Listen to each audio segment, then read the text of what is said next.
हरे Krishna Hare Krishna Krishna Hare Ram Hare Ram Ram Ram Hare Ram. Bhagavad Gita chapter text number 24। य एवं वेत्ति पुरुषं प्रकृतिं च गुणेशः सर्वथा वर्तमानोऽपि नाश भूयोऽभिजायते। य एनं वेत्ति पुरुषं प्रकृतिं च गुणेशः सर्वथा वर्तमानोऽपि नाश भूयोऽभिजायते। पढ़िए अनुवाद। जो व्यक्ति प्रकृति, जीव तथा प्रकृति के गुणों की अंतक्रिया से संबंधित इस विचारधारा को समझ लेता है, उसे मुक्ति की प्राप्ति सुनिश्चित है। उसकी वर्तमान स्थिति चाहे जैसी भी हो, यहाँ पर उसका पुनर्जन्म नहीं होगा। बहुत सुंदर। ओके। पुरुषम प्रकृति च गुणेशः। भगवान ने यहाँ पर फल श्रुति बताया कि अगर कोई व्यक्ति जो पिछले बताए गए तत्वों को समझ लेगा तो उसको दोबारा इस संसार में जन्म नहीं लेना पड़ेगा। एवं व्यक्ति पुरुषम, पुरुषम मतलब जिसकी बात अभी हुई, आत्मा और परमात्मा। पुरुष प्रकृति स्थोई भुंगते प्रकृति। पुरुष मतलब यहाँ पर जीवात्मा हुआ। तो जीवात्मा और प्रकृति, ये दोनों तत्वों को जो अच्छे से समझ लेगा, जो एनम व्यक्ति पुरुष प्रकृति से गुण से, वो 3 गुणों के बारे में अच्छे से समझ लेगा, गुणों को अच्छे से जान लेगा, पुरुष को अच्छे से जान लेगा, जीवात्मा को, वो व्यक्ति इस संसार के बंधन से मुक्त हो जाएगा। भगवान कह रहे उसको दोबारा जन्म नहीं लेना पड़ेगा। सर्वथा वर्तमानोऽपि नाश भूयो विजायते।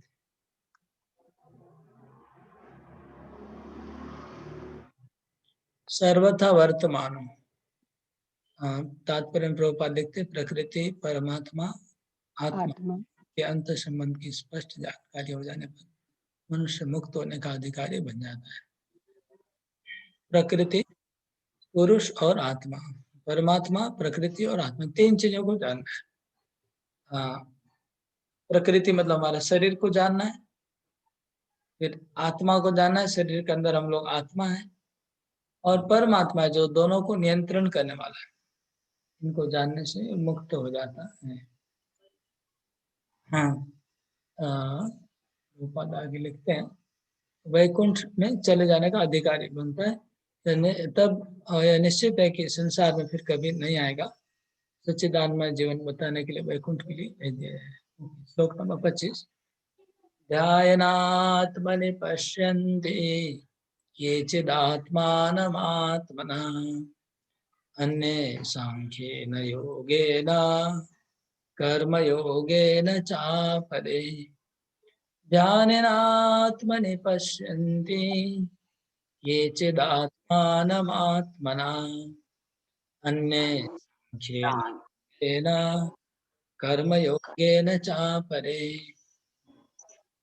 कुछ लोग लोग परमात्मा को ध्यान के द्वारा अपने भीतर देखते हैं, तो दूसरे लोग ज्ञान के अनुशीलन द्वारा कुछ ऐसे हैं जो निष्काम कर्म योग द्वारा देखते हैं। तो यहाँ 3 योगों की बात आ गई। ध्यान योग, ज्ञान योग और कर्म योग। ठीक है ना।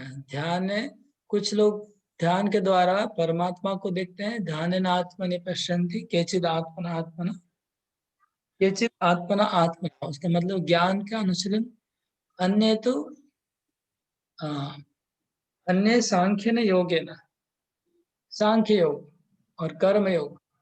यहाँ कर्म योग, ज्ञान योग और ध्यान योग, तीनों की बात आई।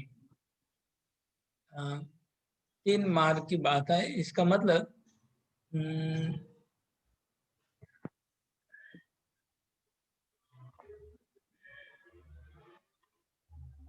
ये चीज मतलब कोई लिखा है भगवान मतलब कुछ लोग ध्यान के द्वारा परमात्मा का ध्यान करते हैं, कुछ लोग ज्ञान का अनुशीलन करते हैं, कुछ लोग कर्म योग का अनुशीलन करते हैं। यहाँ भक्तों का बात नहीं है। ओके। तात्पर्य प्रभुपाद कहते हैं कि अर्जुन को भगवान बताते हैं कि मनुष्य द्वारा आत्म साधन खोज का प्रश्न है। बद्ध जीवों की दो श्रेणियां हैं, नास्तिक, जो लोग नास्तिक व वादी से वादी वे आध्यात्मिक ज्ञान से भिन्न है। अन्य लोग जो श्रद्धावान है।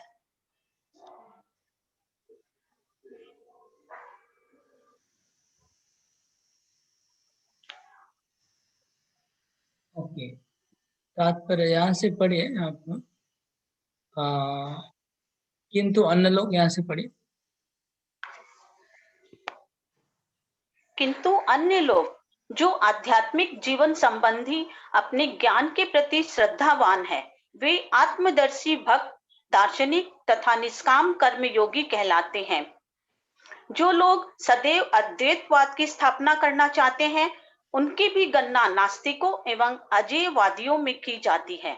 दूसरे शब्दों में केवल भगवत भक्त ही आध्यात्मिक ज्ञान को प्राप्त होते हैं, क्योंकि वे समझते हैं कि इस प्रकृति के भी परे वैकुंठ लोक तथा भगवान है, जिसका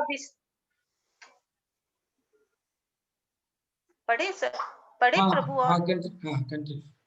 का विस्तार परमात्मा के रूप में प्रत्येक व्यक्ति में हुआ है और जो सर्वव्यापी है। निस्संदेह कुछ लोग ऐसे भी हैं जो ज्ञान के अनुशीलन द्वारा भगवान को समझने का प्रयास करते हैं। उन्हें श्रद्धावानों की श्रेणी में गिना जा सकता है।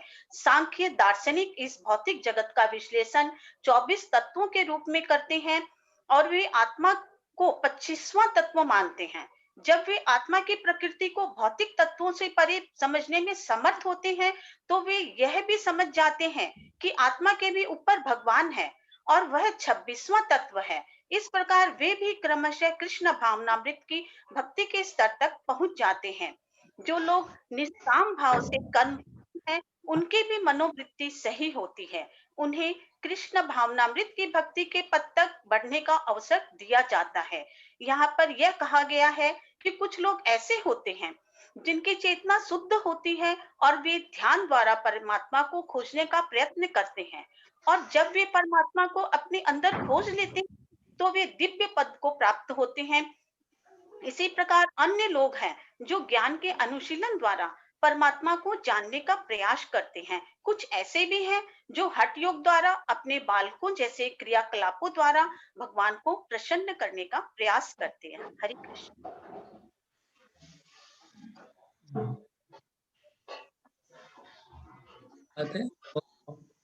कर्म योग और ज्ञान योग और ध्यान योग तीनों का वर्णन हुआ। और हठ योग का प्रभुपाद में एक्स्ट्रा बताया। हठ योग को बालकों जैसा बताया, चाइल्डिश बोलते कि हठ योग में हठ वाला योग अच्छा नहीं होता है, उसको चाइल्डिश मतलब बहुत स्ट्रेंज होता है हठ योग। जैसे कोई टांग को सर पे उसको पेड़ के ऊपर लटका के उल्टा लटक जाता है, ये सब हठ योग में आता है। हठ करके करते हैं वो हठ योग, उसको चाइल्डिश बताया प्रभुपाद ने। सांख्य योग के बारे में कहा गया कि 24 एलिमेंट्स होता है सांख्य योग में, और उसमें जो ज्ञान ही होते हैं वो 25th एलिमेंट है आत्मा, उसको जान पाते हैं। 26वां जो एलिमेंट है परमात्मा, उसको वो नहीं जान पाते। तो 26वां एलिमेंट को अगर वो जान जाएंगे तो वो भी परमात्मा को जान जाएंगे। और अल्टीमेटली ये जितने भी योग है सब भक्ति योग में पहुंचते हैं। कर्म हम लोग योग सीढ़ी में बहुत विस्तार पूर्वक पढ़ चुके हैं। तो ये कर्म योग, ज्ञान योग और ध्यान योग सभी लोग अल्टीमेटली में आते हैं। आगे चलते हैं। अन्येवम् अजानन्ता श्रुत्वा नेभ्योपासते तेऽपि चाति तरन्त्येव मृत्युं श्रुतिपरायणा। बड़ी, हाँ, माता ही कहेंगे ये लगता है। ऐसे भी लोग हैं जो यद्यपि आध्यात्मिक ज्ञान से अवगत नहीं होते, पर अन्यों से परम पुरुष के विषय में सुनकर उनकी पूजा करने लगते हैं। ये लोग भी प्रामाणिक पुरुषों से श्रवण करने से की मनोरथी होने के कारण जन्म तथा मृत्यु के पथ को पार कर जाते हैं। अरे तो कुछ लोग ऐसे भी हैं जो सीधे सीधा इस योगों की साधना नहीं कर सकते हैं, उनको इतना ज्ञान नहीं है। अन्य तो मजानंतो श्रुत्वा अन्य भी उपासते, ते भी चाहती तरंते मृत्युम श्रुति परायण। तो सब लोग इतने ज्ञानवान नहीं होते, जैसे कर्म योग, ज्ञान योग और ध्यान योग, ये सब प्रैक्टिस करने के लिए भी बहुत क्वालिफिकेशन चाहिए। भक्ति में इतना क्वालिफिकेशन नहीं चाहिए, लेकिन ज्ञान योग और ध्यान योग को क्वालिफिकेशन चाहिए। जैसे फॉर एग्जांपल, एक तो ध्यान योग कौन करते हैं, ज्ञान योग का अनुशीलन कौन करते हैं? ऋषि मुनि, ब्राह्मण, ब्राह्मण होना चाहिए और योगी होना चाहिए। तो बाकी सब लोग नहीं कर सकते हैं, स्त्रियां नहीं कर सकती है योग साधना, ज्ञान योग स्त्रियों के लिए फेवरेबल नहीं है ये सब। और अ, पुरुषों के लिए भी जो हाई क्लास है उनके लिए पॉसिबल है, सब पुरुषों के लिए भी पॉसिबल नहीं है। तो उन सब लोगों के लिए, जो लोग इसमें क्वालिफाइड नहीं है सरासरी कर्म योग, ज्ञान योग या ध्यान योग करने का, उनके लिए भगवान कहते हैं कि वो लोग अगर श्रवण करेंगे दूसरों से, डायरेक्ट प्रैक्टिस नहीं करते, श्रवण करके भी वो लोग भी सिद्धि को प्राप्त कर सकते हैं। वह अन्य भी उपासना, दूसरों से सुनने से भी उपासना करेंगे तो भी उनको मिलेगा, सिद्धि प्राप्त होगा। और मृत्युम श्रुति परायण, श्रुति परायण मतलब जो हमेशा श्रवण करते रहेंगे वो भी मृत्यु को पार कर जाएंगे। चलिए, वास्तव में देखा जाए तो श्रवण ज्यादा इम्पोर्टेंट है ये सब बाकी सब साधनों से। श्रवण ज्यादा शक्तिशाली साधन है, श्रवण करना। भक्ति के लिए भी ये बात आगे भी भगवान कहते हैं गीता में, जहाँ पर भगवान गीता का अध्ययन के लिए बोलते कि कोई अध्ययन करेगा तो क्या लाभ होगा, इसे बताते हैं गीता के एंड में। वहां पर भी कृष्ण कहते कि अगर कोई गीता का अध्ययन नहीं कर सकता है, खाली श्रवण करेगा तो उसको भी लाभ हो जाएगा। श्रवण की प्रक्रिया अच्छी है। अगर कोई व्यक्ति ज्यादा पढ़ाई नहीं किया, एजुकेटेड नहीं है, उसको सरासरी सीधा बुक पढ़ने नहीं आता है और पढ़ के समझ नहीं पाता है, लेकिन वो अगर शुद्ध भक्तों के मुखारबिंद से जब प्रवचन सुनता है तो बहुत क्विक प्रोग्रेस कर लेता है, उनको समय नहीं लगता है। हमने देखे कई कई लोग अनपढ़ होते हैं और बहुत ही सिंपल होते हैं, लेकिन वो भी जब सरासरी जब प्रवचन सुनते हैं और श्रवण करके अप्लाई करते, तुरंत क्विक प्रोग्रेस हो जाता है। क्योंकि उनको श्रद्धा होती है बहुत, एक तो और जो भक्त लोग होते हैं उनको क्या पूरा जिस्ट में बता देते हैं। जो हम लोग गीता भागवत पढ़ेंगे, कई साल लग जाते हैं पढ़ने में, वो कई सालों का ज्ञान जब एक भक्त वो ज्ञान को एक बार अच्छे से कोई भक्त ज्ञान को कैप्चर कर लेता है, फिर उसको वो आधा एक घंटे में पूरा बोल भी सकता है। वो फायदा श्रवण करने वाले को वो फायदा मिल जाता है। कि जो व्यक्ति स्वयं से स्टडी करता है, बहुत साल लग जाता है, वो व्यक्ति कृपा करके अपना जितना भी कलेक्शन है उसका एसेंस कम शब्दों में कम समय में दे देते हैं, तो उनको फायदा होता है। इसलिए श्रवण करना बहुत इंपॉर्टेंट है। इस श्लोक के अनुसार श्रवण करने वालों को भी वही फल प्राप्त हो जाएगा, वही रिजल्ट मिल जाएगा जो बहुत मेहनत करके स्टडी कर रहे हैं। यावत् संजायते किंचित सत्वं स्थावर जंगमम् क्षेत्र क्षेत्रज्ञो क्षेत्र क्षेत्रज्ञ संयोगात् तद्विद्धि भरतर्षभ। हे भरतवंशियों में श्रेष्ठ, यह जान लो कि चर तथा अचर जो भी तुम्हें अस्तित्व में दिख रहा है वह कर्म क्षेत्र तथा क्षेत्र के ज्ञाता का संयोग मात्र है। एक बात जानना जरूरी है, भगवान बोलते हैं कि जो कुछ दिख रहा है, जो कुछ हमको दिख रहा है इस जगत में, वो क्या है? इधर स्थावर या जंगम। स्थावर मतलब स्थिर रहने वाला, जंगम मतलब चलने वाला। स्थावर और जंगम जो कुछ है इस जगत में, वो सब कुछ यावत संजायते किंचित, जो कुछ है जिनकी सृष्टि हुई है। संजायते मतलब जन्म, जो जो कुछ भी उत्पन्न हुआ है इस जगत में, वो सब कुछ क्षेत्र और क्षेत्रज्ञ के संयोग से हुआ है। ऐसा कोई चीज इस जगत में उत्पन्न नहीं हो सकता है जिसमें क्षेत्र और क्षेत्रज्ञ दोनों का सम्मिलित कंट्रीब्यूशन के बिना कुछ भी संभव नहीं है। क्षेत्र मतलब मटेरियल नेचर, और क्षेत्र का मतलब स्पिरिचुअल सोल। तो मटेरियल और स्पिरिचुअल दोनों का मिश्रण से इस दुनिया में सब कुछ उत्पन्न होता है।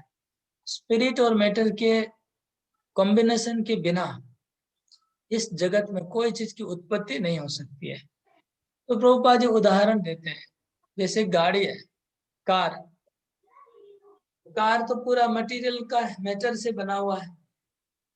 तो प्रभुपाद जी कहते हैं कि हाँ, कार तो मैटर का बना है, लेकिन कार को बनाने वाला जीवात्मा था, उसने बनाया।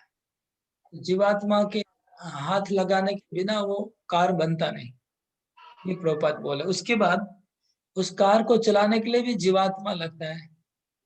एक जीवात्मा जब तक कार को चलाएगा नहीं, वो मटेरियल कार अपने आप नहीं चलेगा।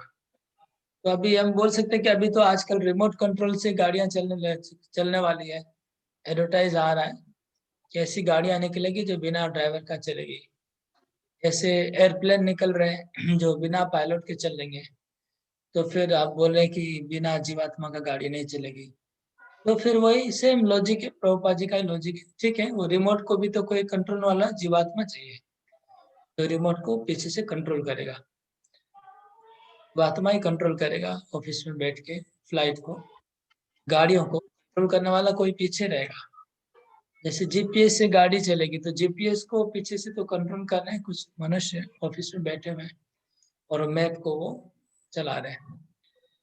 ये इस प्रकार श्लोक का तात्पर्य है कि सृष्टि में ऐसा कुछ भी नहीं दिखेगा जहाँ पर स्पिरिट और मैटर दोनों का कॉम्बिनेशन नहीं है। सर्वत्र आपको स्पिरिट और मैटर दोनों चीज दिखेगी। समम सर्वेषु भूतेषु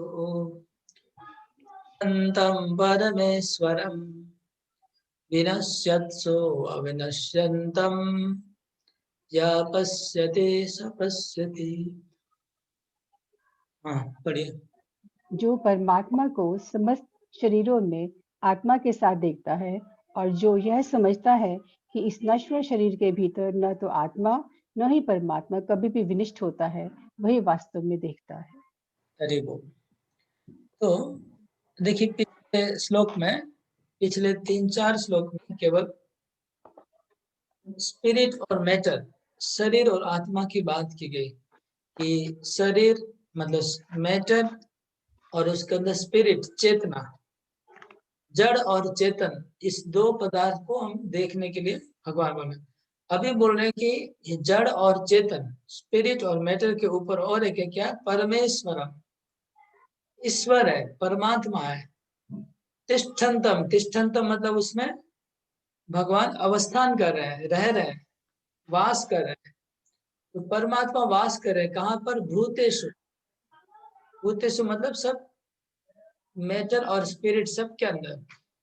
तो कम ज्यादा मात्रा में होंगे, स्पिरिट में परमात्मा ज्यादा होंगे, मैटर में कम होंगे, व पशु में बड़े होंगे, मनुष्य में अच्छे ज्यादा होंगे, परमात्मा पशु में कम होंगे। नहीं, समम, समम सर्वेषु, समान रूप से। तो परमेश्वर परमात्मा समान रूप से सर्वत्र अवस्थान कर रहे हैं।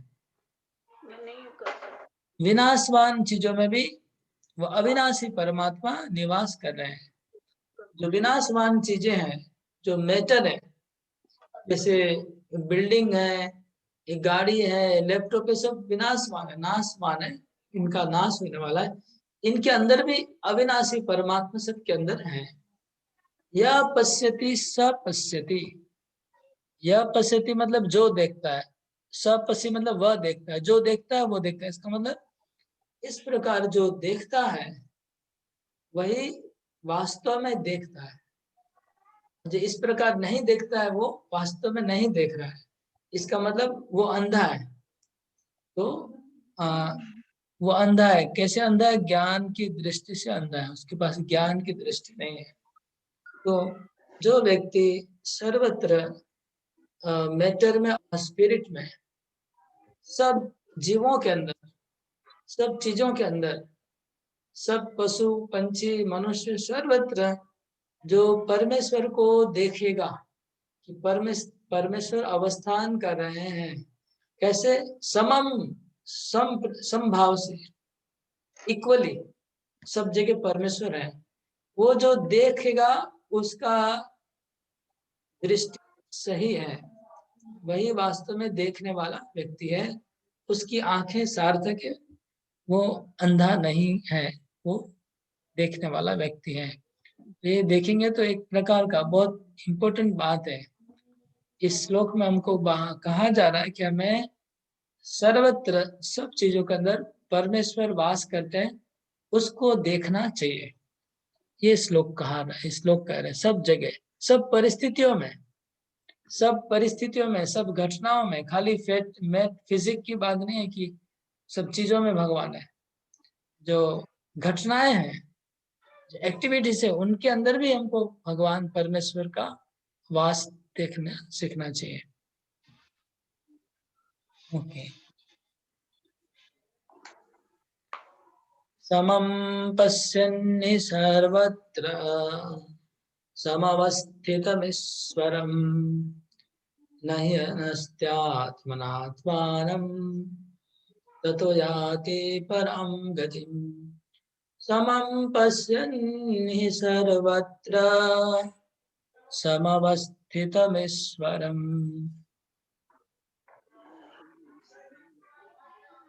आत्मानं ततो याति परां गतिम्। जो व्यक्ति परमात्मा को सर्वत्र तथा प्रत्येक जीव में समान रूप से वर्तमान देखता है, वह अपने मन के द्वारा अपने आप को भ्रष्ट नहीं करता। इस प्रकार वह दिव्य गंतव्य को प्राप्त करता है। हरे कृष्णा। बहुत इंपॉर्टेंट श्लोक है। मतलब ये दो जो श्लोक आया, पिछला और ये श्लोक, ऐसा लग रहा है कि ये अध्याय का सार स्वरूप लग रहा है। तो समं पश्यन्नि सर्वत्र सम अवस्थितम ईश्वरम। तो जो व्यक्ति सर्वत्र ईश्वर को दर्शन करेगा, तो पिछले कहा गया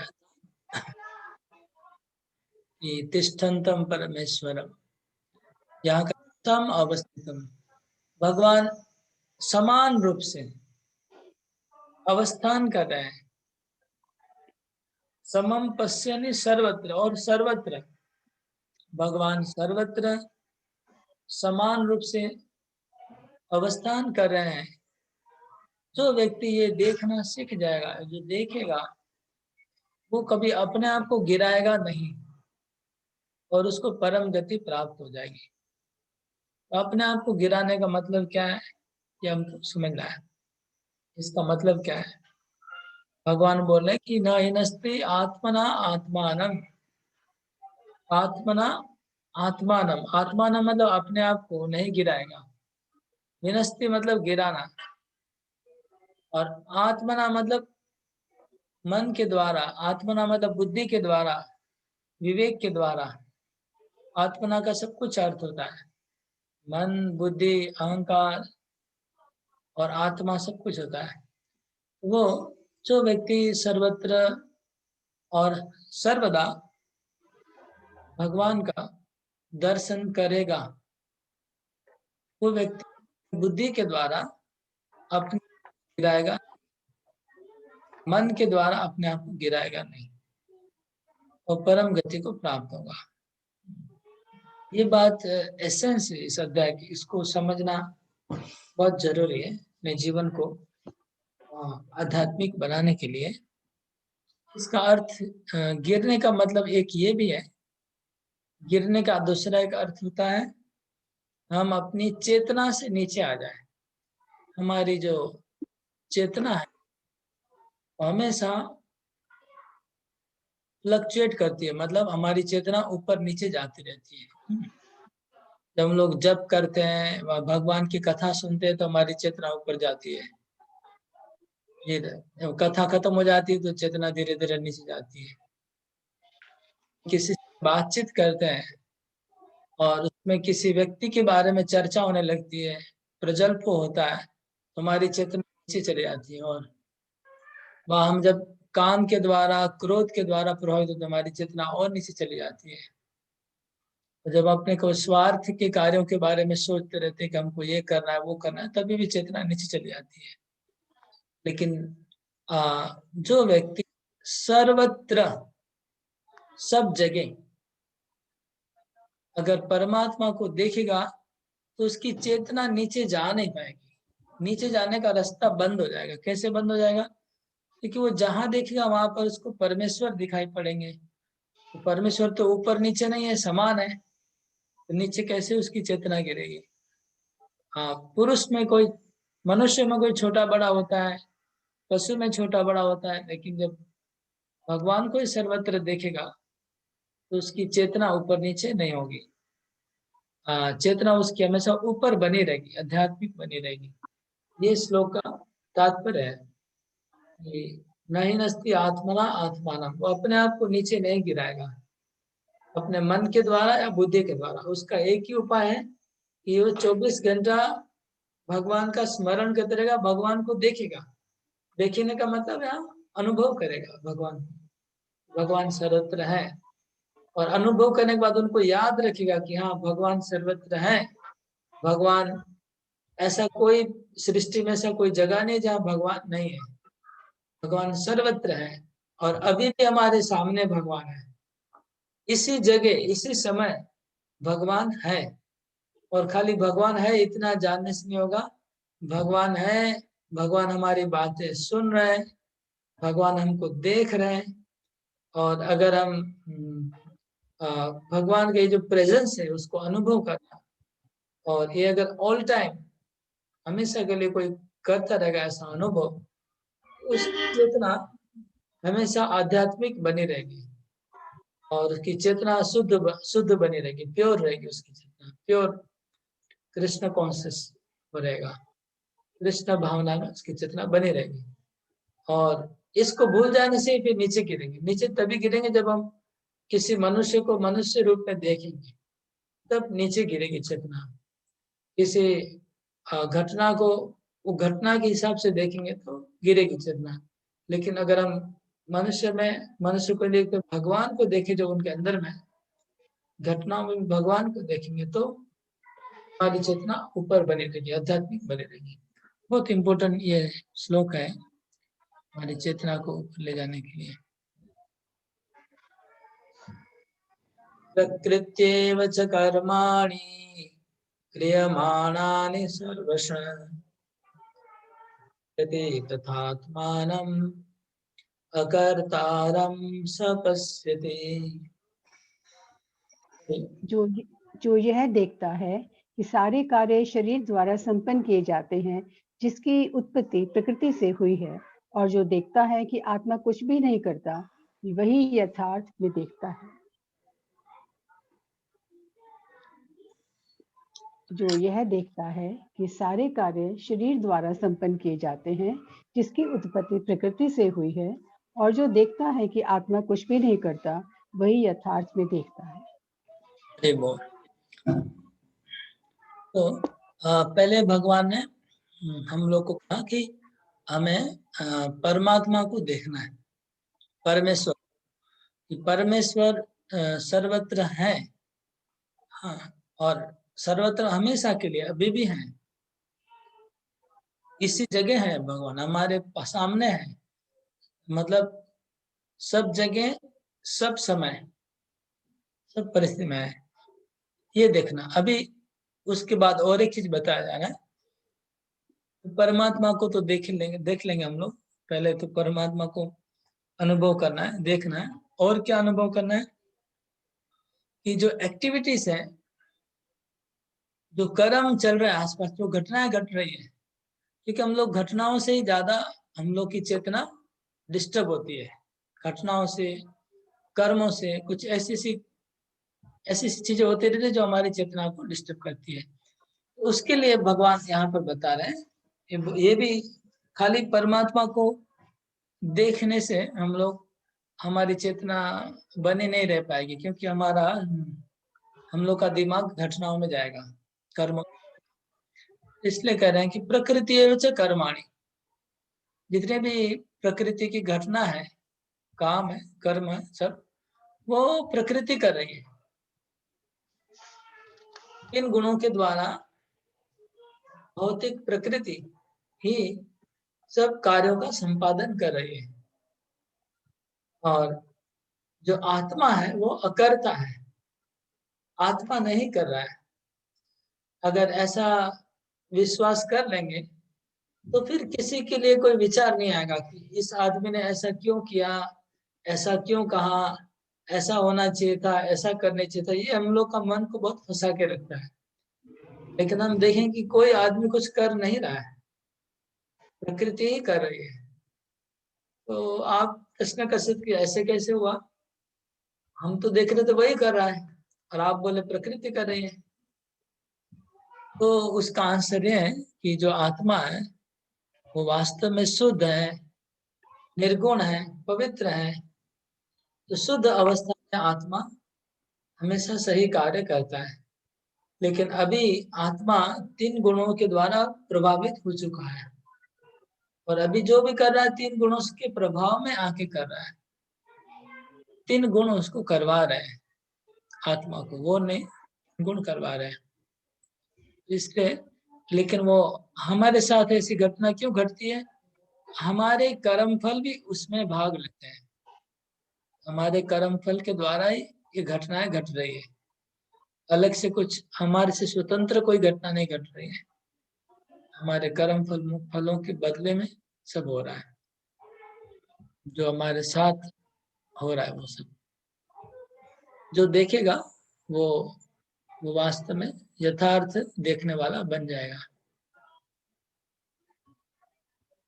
यथा भूत पृथक भावम् एकस्थम अनुभूति तथैव च विस्तारम् ब्रह्म संपद्यते तदा।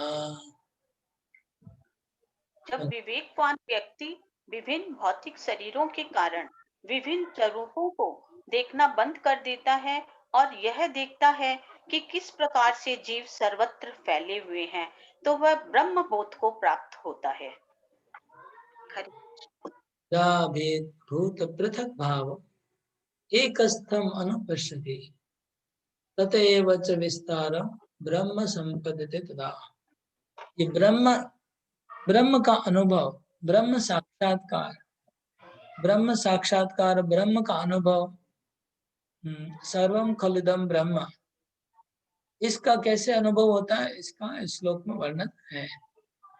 ब्रह्म का अनुभव होगा जब भूत पृथक भावम, भूत पृथक भावम का अर्थ है, जो भूत मतलब ये महाभूत, पृथ्वी, जल, अग्नि, वायु, आकाश, इन महाभूतों से जो बने हुए शरीर है, शरीर के सबके आकार अलग है, सब शरीरों का रूप अलग है, आकार अलग है, सब शरीरों का सब कुछ अलग है। वो अलग अलग है, वो मिट्टी के पिंड है। वास्तव में एक ही मिट्टी से अलग अलग डिजाइन बने हुए हैं। एक ही मिट्टी, जल, अग्नि, वायु, आकाश से सब अलग अलग डिजाइन बनाया गया। ये जो पृथक पृथक जो भूत है, मतलब पृथक पृथक चीजें हैं, इसमें अगर हम एक ही चीज को देखेंगे कि एक ही चीज ने पृथक पृथक रूप धारण किया है, एक ही वस्तु है एक ही प्रकृति के 3 गुण के द्वारा ये जो पृथ्वी 24 तत्व है, पृथ्वी जल अग्नि वायु आकाश, 24 तत्वों के द्वारा ही सब कुछ बना है। 24 तत्वों के अलावा और कुछ नहीं है। जो कुछ हम दिख रहा है वो 24 तत्वों का ही अलग अलग रूपांतर है। हाँ, देखने में खाली अलग अलग है, लेकिन एक तो अगर हम एक देखेंगे, उसका भेद नहीं देखेंगे और हम केवल एक जैसा दिखाई पड़ेगा, तब उसको कहलाता है ब्रह्म साक्षात्कार। ब्रह्म साक्षात्कार हो जाएगा अगर हम भेद नहीं देखे तो। अनादित्वात् निर्गुणत्वात् परमात्मायमव्ययः तस्थोऽपि कौन्तेय न करोति न लिप्यते। शाश्वत दृष्टि संपन्न लोग यह देख सकते हैं कि अविनाशी आत्मा दिव्य, शाश्वत तथा गुणों से अतीत है। हे अर्जुन, भौतिक शरीर के साथ संपर्क होते हुए भी आत्मा न तो कुछ करता है न लिप्त होता है। अनादित्वात्, जो आत्मा है वो अनादि है और निर्गुण है। आत्मा अनादि है और निर्गुण है। वो शरीर में रहते हुए भी कुछ नहीं करता है। तो हम लोग को जब घटती है तो जो लोग उसमें इन्वॉल्व हैं, हम लोग को लगता है कि वो लोग नहीं ऐसा किया, ये लोग ऐसा हमारे प्रति कोई खराब व्यवहार कर रहा है, हमारे साथ ऐसा हो रहा है, हमारे साथ ऐसा कर रहा है। तो हम लोग अलग अलग आत्माओं को एक्शन में देखते हैं कि उन्होंने ऐसा किया, और उनको हम लोग उन आत्माओं को हम लोग खराब दिखता है, अच्छा व खराब दिखता है, दोष दोष या गुणियों को देखते हैं आत्मा को। लेकिन इस श्लोक में कहते हैं कि आत्मा अनादि है, नित्य है आत्मा और निर्गुण है। तो ये दृष्टि से अगर हमें देखना चाहिए कि आत्मा शरीर में लिप्त है, लेकिन वास्तव में आत्मा कुछ कर नहीं रहा है। प्रकृति के द्वारा आत्मा एक्चुअली नहीं करता है, करना चाहता नहीं, लेकिन अभी बद्ध हो गया है आत्मा, इसलिए कर रहा है। प्रकृति के गुणों के द्वारा वो हो रहा है। अगर हम इस प्रकार से देखने लग जाएंगे तो किसी को अगर किसी और व्यक्ति के ऊपर आक्षेप नहीं करेंगे, आक्षेप करना बंद कर देंगे, तभी ब्रह्म उपलब्धि हो जाएगा और शांति प्राप्त होगी। यथा सर्वगतं सौक्ष्म्यात् आकाशं नोपलिप्यते सर्वत्रावस्थितो देहे तथात्मानोपलिप्यते। यद्यपि आकाश सर्वव्यापी है, किंतु अपनी सूक्ष्म प्रकृति के कारण किसी वस्तु से मुक्त नहीं होता। इसी तरह ब्रह्म दृष्टि में स्थित आत्मा शरीर में स्थित रहते हुए भी शरीर से लिप्त नहीं होता। हरे कृष्ण। यहाँ पर हम लोग को ये आत्मा का दर्शन करने के लिए बताया जा रहा है कि हमें इंडिविजुअल आत्मा को कैसे देखना चाहिए। कहने का उद्देश्य से किसी के अंदर हमें दोष का आक्षेप करने की जरूरत नहीं है। हमारा जितना टेंशन और प्रॉब्लम होता है किससे होता है? दूसरे लोगों से। कौन क्या बोल रहा है, कौन क्या सोच रहा है, किसने हमारे साथ क्या किया, यही लेकिन टेंशन होता है। तो अगर हम ये समझते कि कोई आत्मा अनादि है, निर्गुण है, वो लिप्त नहीं होता है शरीर में, और इस श्लोक में भी बताया गया और दोबारा कि जिस प्रकार आकाश स्वतंत्र रहता है, आकाश के अंदर जो मिट्टी के धूल है, आकाश में हवा है, धूल है, वो सब चीज आकाश को लिप्त नहीं करती है। आकाश में लेकिन फिर भी लिप्त। इसी प्रकार आत्मा में शरीर है, लेकिन शरीर के गुण आत्मा को स्पर्श नहीं कर पाते हैं, आत्मा से अलग है। यह हमें समझ में आए चाहे नहीं आए, यह हमें स्वीकार कर लेना पड़ेगा, और मन में एक कन्विक्शन लाना पड़ेगा कि कोई आत्मा कुछ नहीं कर रहा है, प्रकृति के गुण के द्वारा हो रहा है और मेरे कर्म फल से सब कुछ हो रहा है। ये एक बार स्वीकार कर लेने से शांति हो जाती है। यथा प्रकाशयत्येका कृत्स्नं लोकम् इमं रवि क्षेत्रं कृत्स्नं प्रकाशयते भारत।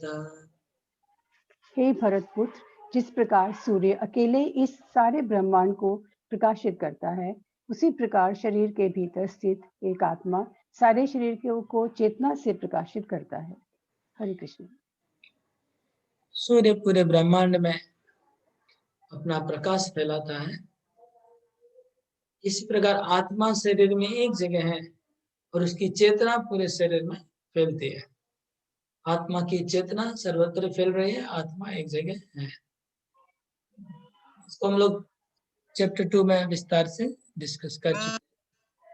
सूर्य के प्रकाश की तरह आत्मा की चेतना पूरे शरीर में व्याप्त है।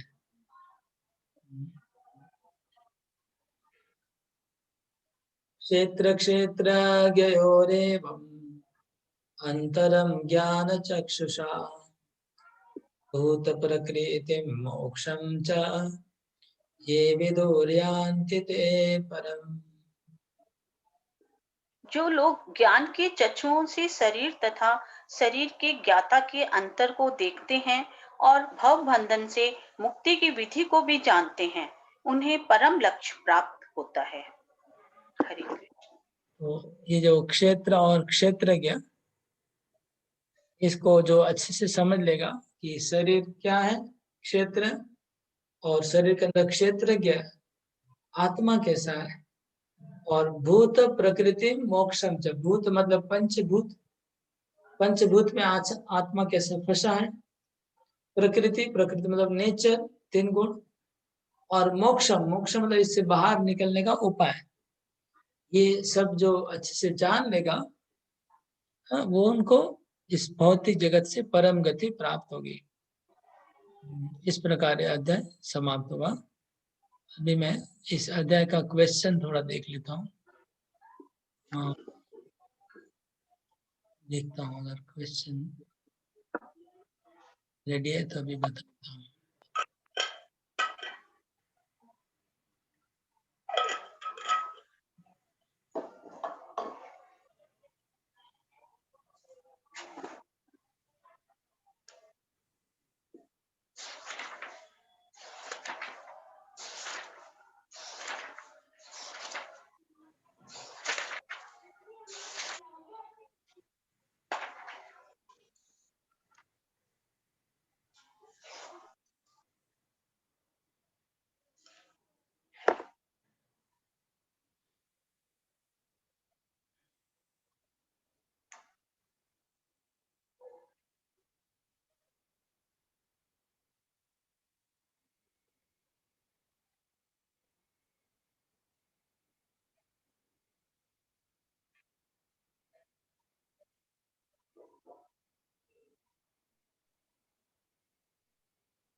ओके, क्वेश्चन मुझे देखने पड़ेंगे, क्वेश्चन देखने रहे, क्वेश्चन मुझे बनाने पड़ेंगे, बना के मैं क्वेश्चन देता हूँ फिर बाद में।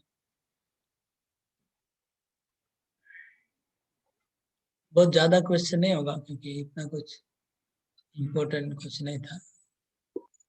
ओके, कोई प्रश्न है आप लोगों को?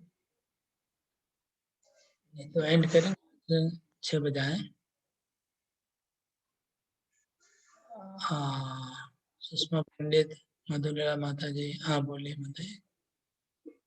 हरे कृष्णा प्रभु जी, दंडवत प्रणाम। प्रभु जी, ये अजयवादी क्या होता है? नास्तिकों अजयवादियों में भी की जाती अजय नहीं, अज्ञेयवादी लिखा है। अच्छा, ऊपर अज्ञेयवादी, अज्ञेय मतलब जो नहीं जानते हैं, अज्ञानवाद ना, अज्ञान, अज्ञानी, हाँ। अज्ञानी है।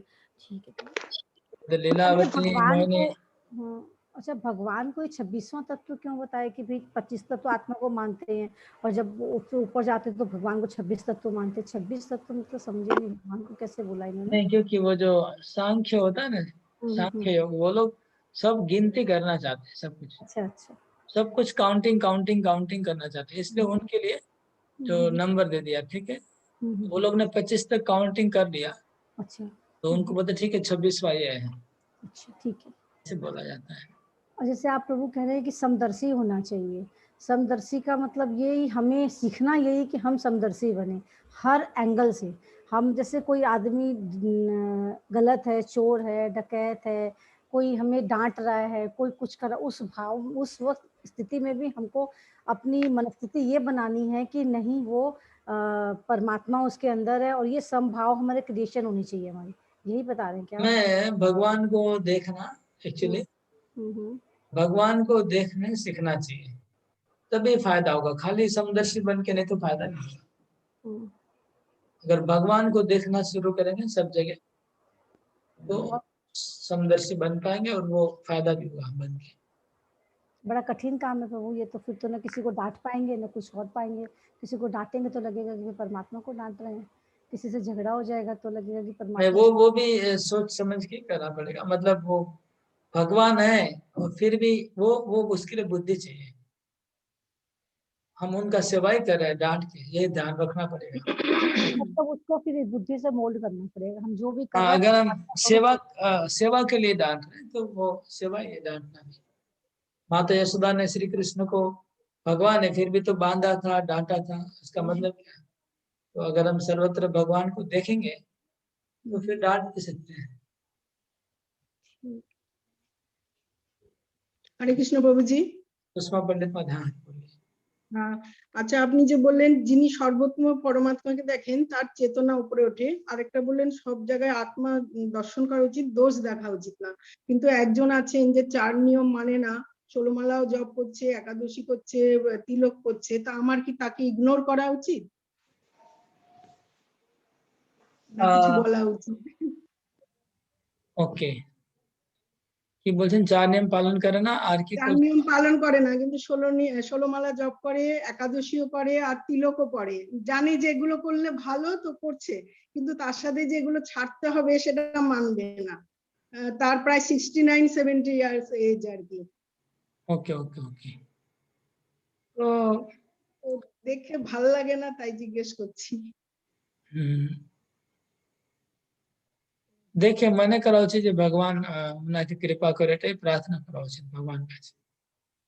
আর আরেকটা হচ্ছে আপনার প্রবচন শুনে 6 মাস ধরে যাস, ও সব মানে যাদের শাস্ত্রে বিশ্বাস নেই, একদিনের জন্য এসছে, তাদেরও সমস্ত লীলা বলে এবং একটু ভুল ভালো বলে, আমি বুঝতে পারি যে ভুল বলছে।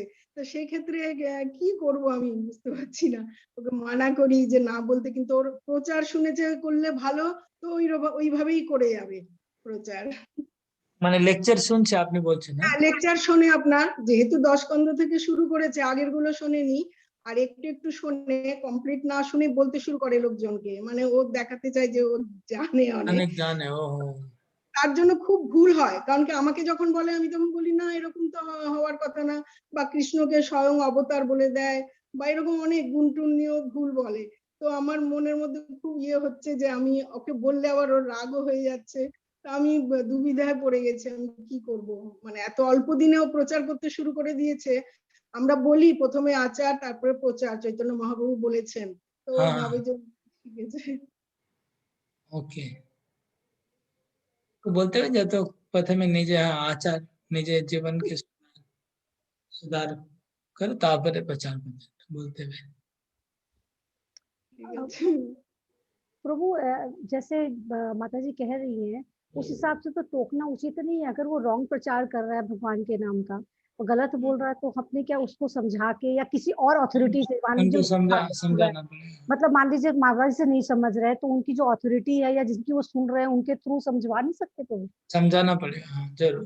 अच्छा, दूसरा माता जी जो कह रही है প্রভু যদি কোনোদিন লেকচারের শেষে একটু অন্যভাবে বলে দেন সেটা শুনবে, কারণ আগে 1.5 ঘন্টায় জপা করতো 16 মালা, তাই আমি বলেছি এটা রং, 2 ঘন্টা মিনিমাম লাগবে, কোয়ালিটি ভালো না, কিন্তু আপনি একদিন বললেন 2 ঘন্টা লাগবে, সেদিন থেকে শুনছে।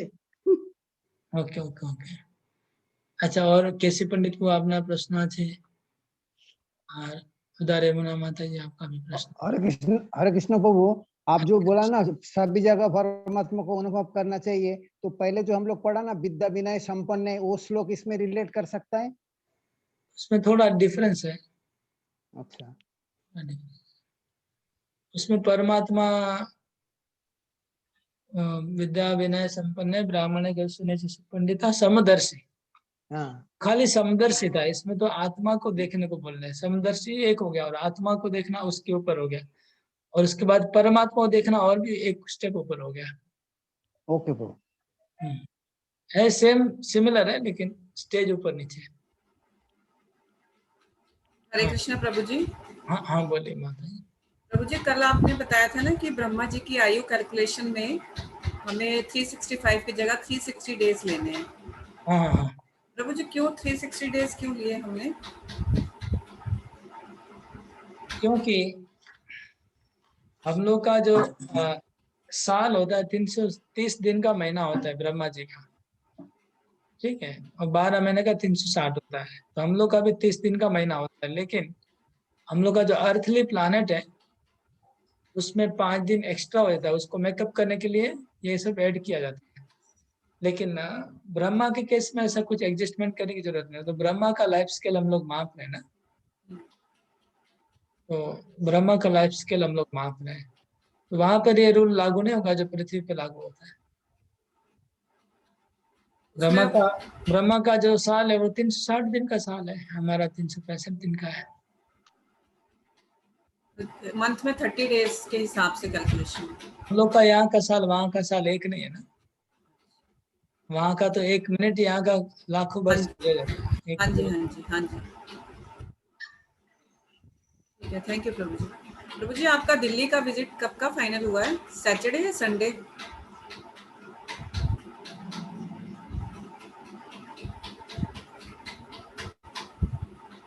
दिल्ली का तो ऐसा हुआ, मैंने श्री नारायणी माता जी से बात किया, उनसे बात करके ऐसा लगा कि सुबह यहाँ से सीधा एयरपोर्ट जाना ठीक रहेगा।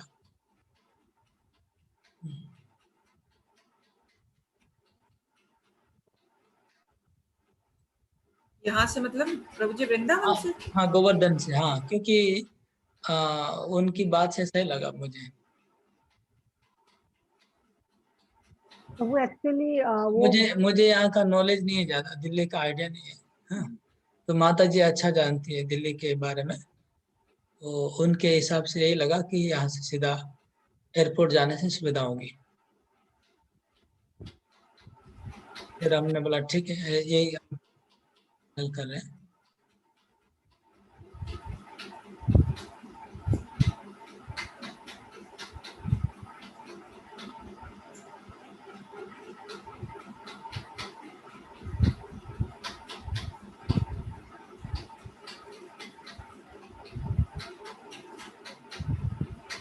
ये ना रास्ते में प्रॉब्लम बहुत हो जाती है, इसीलिए कि आप परेशान हो जाएंगे, खा के भी कुछ नहीं कर पाएंगे, बस आप आएंगे घर पे सोएंगे और सुबह उठ के जाएंगे, वो हेक्टिक हो जाएगा आपके लिए। इसलिए माता जी ने आपको प्रस्ताव दिया था कि एनी हाउ किसी भी हाल में आप 10 के पहले घर पे नहीं पहुंचेंगे, 10 से 11 के बीच में पहुंचेंगे, न तो आप क्लास ले पाएंगे न किसी से मिल पाएंगे बच्चों से। और फिर वही मॉर्निंग में आपको एनी हाउ 7:30 घर लिफ्ट छोड़ना ही पड़ेगा, क्योंकि वही ऑफिस टाइम होती है, तो आपको 11 बजे 10:30 तक आपको हर हाल में एयरपोर्ट पहुंचना पड़ेगा मुझे। तो इस वजह से माता जी ने आपकी परेशानी को देखते हुए आपको राय दी थी कि अगर आप एक दिन वो हाँ माता जी ज्यादा समझ, इसीलिए रोज का अप डाउन है उनका, तो वीक में 3 दिन वहीं रहती हैं वो, और डेली का अप डाउन है, तो हर प्रॉब्लम को समझ रही हैं वो। अभी मेरी उनसे बात हुई नहीं है, अभी शायद आएगा फोन। तो फिर वही फाइनल रहा।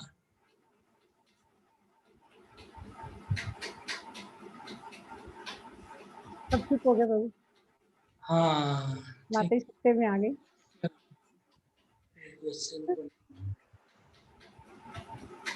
चुप तो होना ही है ना, क्योंकि आप लोग के सुप्रीम अथॉरिटी है, उनका नाम सुन के तो डर जाते, कांप जाए। डरने की बात नहीं है, जो डिसीजन लेंगी तो परफेक्ट एंड बेस्ट होगा। हाँ। तो वही ना, हम उन्हीं के हिसाब से चलते हैं और बेस्ट डिसीजन लेंगी, वो सबको देख के सोच के चलती है वो। आपका भी सोच रही है, हमारा भी सोच रही है, सबका सोच के चलती है वो। राइट। ठीक है फिर, हाँ, और कोई क्वेश्चन कमेंट? ये क्या बोलते हैं, अर्चना भगत माता जी शायद पूछना चाह रही है, संगीता लोहिया माता जी पूछना चाह रही है भैया। अच्छा, हाँ, संगीता माता जी अनम्यूट करिए, अर्चना माता जी अनम्यूट कर लीजिए। हाँ, हरे कृष्ण प्रभु जी, इस चैप्टर का समराइज कर देते हैं आप? अच्छा, चैप्टर का समरी मोरलेस तो क्लियर है, फिर भी हाँ मैं yeah, वो that will be अभी कर to- देता हूँ। जरूर।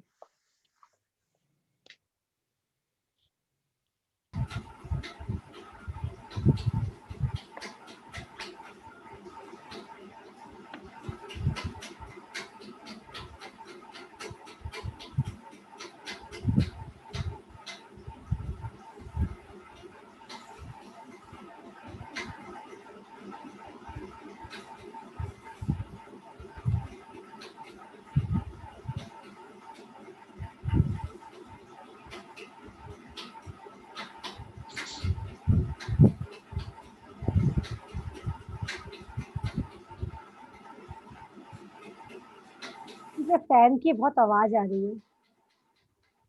किसी के घर पे फैन चल रहा है। हाँ, फैन की आवाज आ रही है। मेरा तो फैन भी बंद है इधर। मैंने कर दिया बंद, मेरे फैन से आ रही थी आवाज। अब ठीक है माता जी, अब नहीं आ रही? हाँ जी। हाँ, ये खराब हो रहा है, बस सही कराने वाला हो रहा है।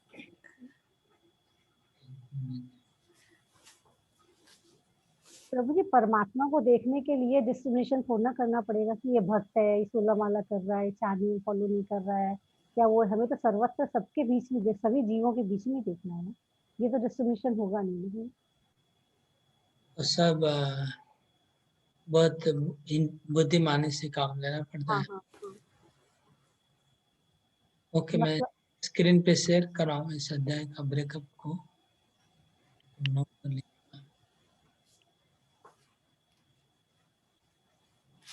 हाँ, देख रहे स्क्रीन पे चैप्टर 13 क्षेत्र के विभाग योग, तो क्षेत्र और क्षेत्रज्ञ का डिस्कस हुआ श्लोक नंबर 1 से 7। आप लोगों को याद होगा क्षेत्र क्षेत्रज्ञ और ज्ञान का प्रोसेस, ज्ञान की प्रक्रिया 8 से 12 जिसमें अमानित्वम अदम्भित्वम से शुरू हुआ और तत्व ज्ञानार्थ दर्शनम ये लास्ट था 20 नंबर। ये था ज्ञान का प्रक्रिया। और 13 से 19 ज्ञेय ज्ञेय था, ज्ञान हुआ और यहाँ ज्ञेय ज्ञेय मतलब जानने का विषय, ऑब्जेक्ट ऑफ नॉलेज। और प्रकृति और पुरुष दो तत्वों के बारे में चर्चा हुआ श्लोक नंबर 20 से 26 में। प्रकृति क्या है भगवान ने बताया, पुरुष क्या है, पुरुष मतलब आत्मा, प्रकृति मतलब भौतिक प्रकृति, इसका चर्चा हुआ। और लास्ट में हम लोग 27 से 35 में डिस्कस की कैसे सर्वत्र आत्मा को देखना है, परमात्मा को देखना है, भगवान को देखना, वही चीज हुआ 27 से 35। विजन ऑफ ज्ञान चक्षुषा, इसका नाम दिया ज्ञान चक्षु, ज्ञान चक्षु से सर्वत्र दर्शन करना। इस तरह से यह अध्याय का ब्रेकअप है।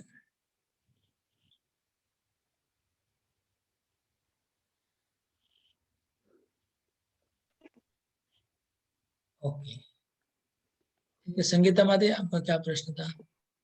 हरे कृष्णा प्रभु, मेरा ये जो अपने पहले जो श्लोक किए थे ना, जिसमें वो 20 पॉइंट वाला था, 8, 9, 10, 11 जो 20 से सीढ़ियाँ, हाँ हाँ, उसमें जो एक चीज मैच नहीं हो रहा, जैसे नंबरिंग से थोड़ा गड़बड़, जैसे आसक्ति और अनभिष्व।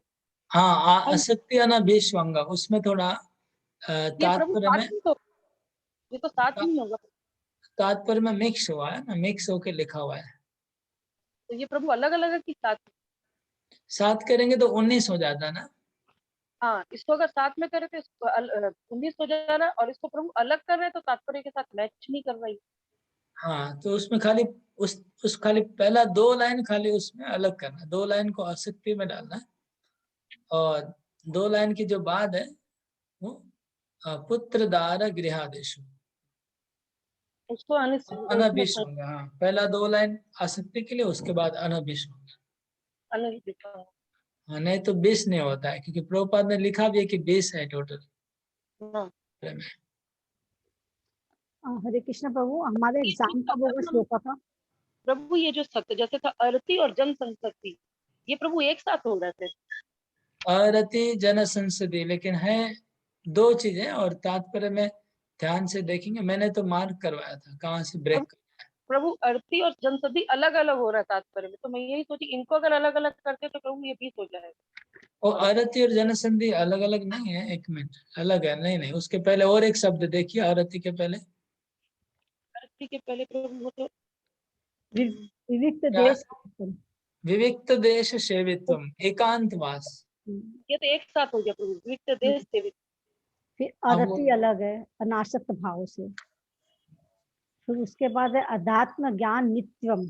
अच्छा, अरति और जनसंसदी, इसको दोनों को अलग। अरति मतलब अरति मतलब आसक्त नहीं होना। किस में? जन संसदी, जन समुदाय में आसक्त नहीं होना। ये एक इसका टोटल मीनिंग है। इसको क्या अलग किया अच्छा, जाए? ये एक साथ हो गया प्रभु। हाँ, एक साथ ही होगा। हाँ, तो फिर उसको प्रभु अलग करेंगे। उसको ही आसक्ति जना भीष्मंगा, उसको ही ब्रेक करना पड़ेगा। तो ब्रेक कर। आसक्ति जना भी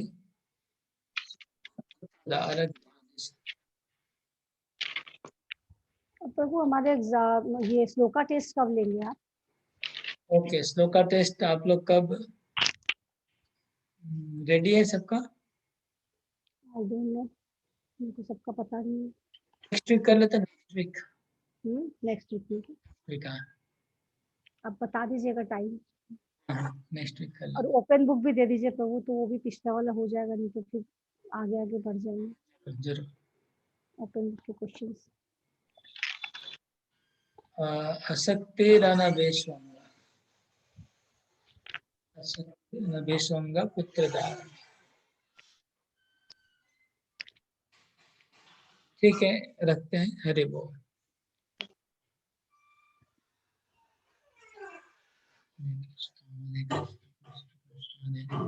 अच्छा, अरुणा गुराल प्रभु, नहीं तो माता जी हाथ उठाया, बोलिए माता जी। हाँ जी, वही ओपन बुक क्वेश्चन के लिए बोल रहे थे कि दे देते तुम लोग लिख लो। कैसी पंडित? हाथ उठाया आपने, कैसी पंडित? हाँ, हरे कृष्ण प्रभु, हरे निष्ठा का मीनिंग क्या? दृढ़ विश्वास को ही निष्ठा बोलता है क्या? निष्ठा। ओहो, निष्ठा का मतलब भगवान मन को एकाग्र करना, मन को इधर उधर चंचल नहीं हो, मन तो निष्ठा कहते हैं। और क्या प्रभु, वैकांतिक भक्ति, वैकांतिक का मतलब क्या हुआ? एकांतिक भक्ति मतलब इंटेंस। हाँ, इंटेंस बोल सकते। ओके, तो उससे अनन्य भक्ति तो डिफरेंट हो गया। अनन्य भक्ति जो है वो डिफरेंट है, अनन्य भक्ति और ऊपर है। हाँ, और किसी के साथ अन्य नहीं होना चाहिए। अनन्य बांग्ला में एकांतिक भक्ति माने अनन्य भक्ति, बांग्ला है। अनंत भक्ति माने बांग्ला हिंदी ते अलग, बांग्ला एकांत माने अनन्य। Okay okay okay Prabhu. Hare Krishna, Hare Krishna. Hare Krishna, Hare Krishna. And कर।